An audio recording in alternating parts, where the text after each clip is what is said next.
अपनी सरकार का ये 5वां बजट प्रस्तुत किया और मैं सर ये बजट अच्छा मिल जाएगी मिल जाएंगे दे देंगे।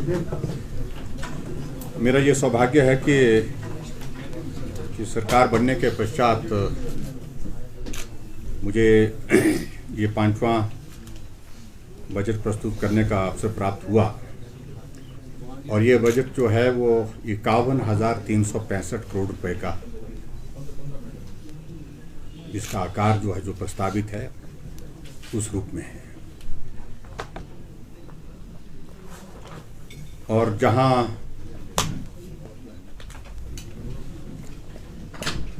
कोविड की सारी परिस्थितियों के कारण पूरे विश्व की इकोनॉमी प्रभावित हुई, देश की और प्रदेश की भी प्रभावित हुई,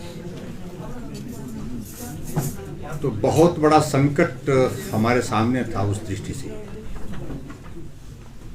कि आदमी के जीवन को भी बचाया जाए और दूसरी तरफ विकास के कार्य को भी चलाया जाए।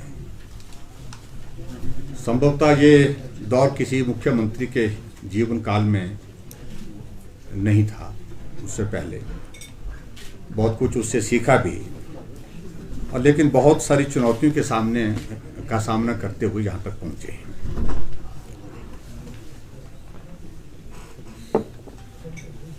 और जहाँ तक अगर हम अपनी अर्थव्यवस्था की अगर हम बात करें, मैं देख रहा हूँ कि अब बहुत तेज़ी से हमारी प्रदेश की जो आर्थिकी जो कोविड के कारण प्रभावित हुई थी, अब धीरे धीरे वो पटरी पर आ रही है। 2021-22 में प्रदेश की अर्थव्यवस्था में 8.3% की वृद्धि होने की संभावना है और उम्मीद करते हैं कि आने वाले समय में और ज़्यादा इसमें सुधार होगा। हमारा इस बजट का फोकस हमने पहले दिन से ही पहली कैबिनेट की बैठक में जो सामाजिक सुरक्षा की दृष्टि से कुछ चीज़ों को करने का कुछ हमने जो प्रयास किया है, उसमें बहुत बड़ा जो है बजट का हिस्सा उसमें हमने जो है वो समर्पित किया है। और सबसे बड़ी बात तो ये है कि 60 साल की आयु के ऊपर सभी को अब आय सीमा में छूट के साथ पेंशन का प्रावधान करने का हमने इस बजट में घोषणा की है। और इसके कारण जो है वो जहां हम पेंशन पर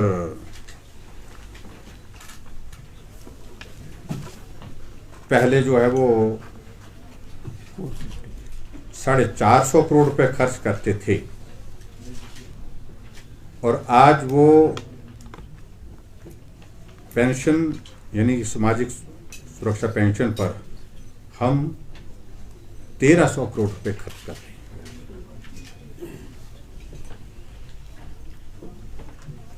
ये एक बहुत बड़ा, जिसको मैं कह सकता हूं कि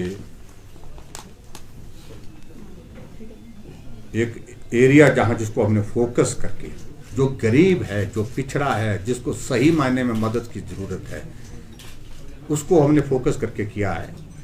और जहां गरीब वहां हम, इस बात को हमने सुनिश्चित किया है। दूसरी बात में ये भी मैं कहना चाहूँगा, जो नए इनिशिएटिव्स हमने लिए, हमने किसी भी इनिशिएटिव को जो लिया उस इनिशिएटिव को एक मुकाम तक पहुंचाया। अगर हमने ये तय किया गृहिणी सुविधा योजना के माध्यम से कि हर एक घर में गैस का चूल्हा पहुंचना चाहिए, तो उस लक्ष्य को हासिल करके छोड़ा है।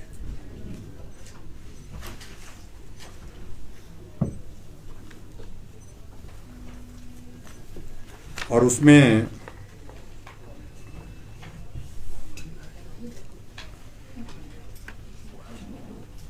हमने लगभग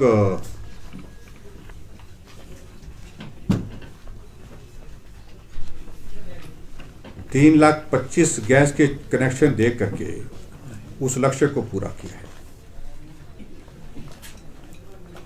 3,25,000 के लगभग एग्जैक्ट फिगर क्या है ये तो 480 सर ये घरों के लिए है, आवासीय जो ये किए हैं 22,000 तो दे चुके हैं, आगे हम कह रहे हैं 12,000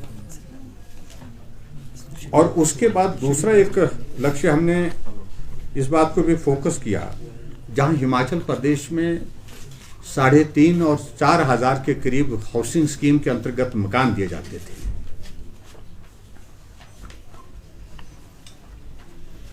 वहां हमने 22 को दे चुके थे।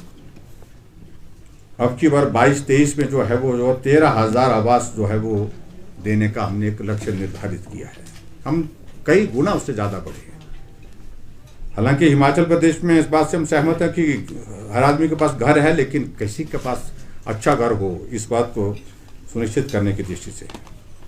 और 22,000 लोगों को हम जो है वो अभी तक जो है वो हाउसिंग स्कीम के अंतर्गत मकान दे चुके हैं। यानी कि फिर भी लक्ष्य एक गरीब आदमी को मदद करने का।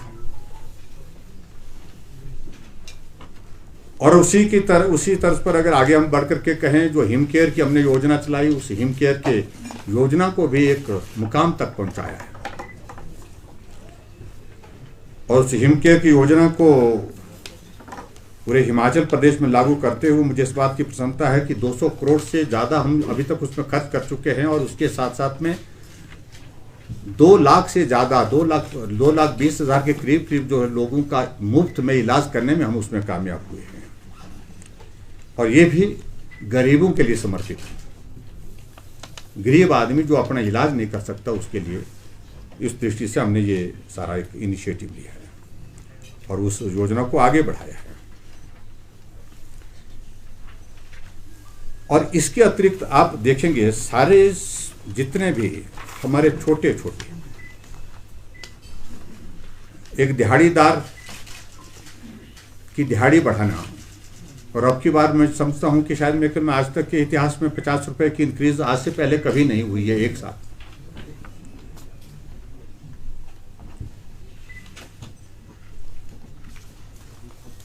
और जिसके कारण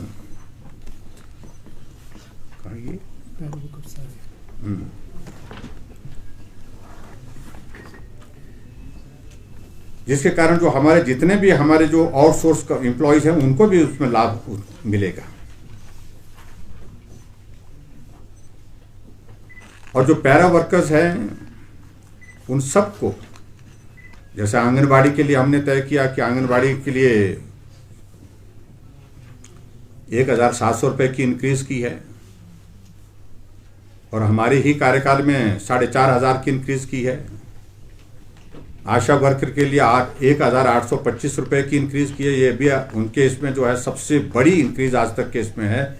और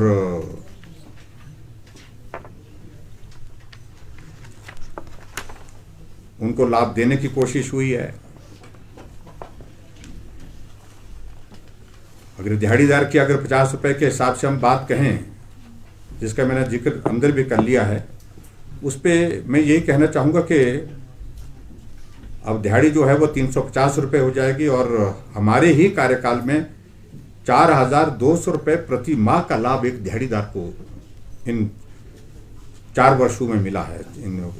इस 5वें बजट में मिला करके मिला है, जो आज तक के सभी बजटों में समझता हूँ कि सबसे ज़्यादा है।